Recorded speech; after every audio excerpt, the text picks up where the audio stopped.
Faure Gnassingbé, le jeune doyen des chefs d'État de l'Afrique de l'Ouest en termes de durée au pouvoir, a dû certainement tressaillir en écoutant le discours du président américain, lequel a pointé du doigt l'obsession du pouvoir politique de certains de ses pairs.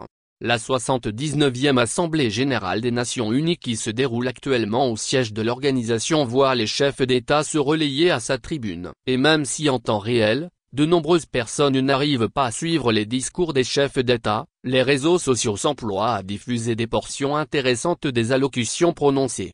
En guise de revoir à ses pairs puisqu'il a renoncé à se représenter à propre succession, Joe Biden a lâché une phrase dans son discours qui a dû hérisser les poils des chefs d'État obsédés par la conservation du pouvoir. Chers dirigeants, ne l'oublions jamais, il existe des choses plus importantes que rester au pouvoir, votre peuple, a déclaré le président américain. Et dans la liste des chefs d'État qui sont décidés à ne jamais quitter le pouvoir, figure le Togolais Faure Gnassingbé, qui vient de se tailler une constitution pour conserver à vie le pouvoir. D'ailleurs ce dernier a tenu à participer personnellement cette année à la session des Nations Unies après la litanie des « Nous sommes fatigués » de son ministre des Affaires étrangères à la session de 2023.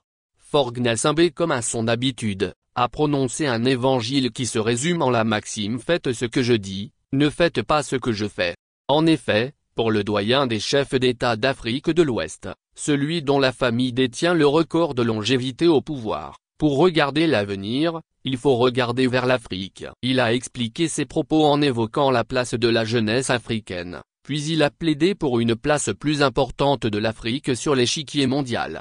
Seulement pour un chef d'État qui muselle la jeunesse de son pays, maintient une minorité qui passe plus de 10 années au gouvernement et empêche les véritables investissements de la diaspora de son pays, il est surprenant de le voir tenir ce genre de propos à la tribune des Nations Unies. Que du saupoudrage. Cette phrase de Joe Biden en dit long sur le regard que porte l'administration américaine sur le changement de constitution opéré illégalement et de manière hâtive par le régime togolais.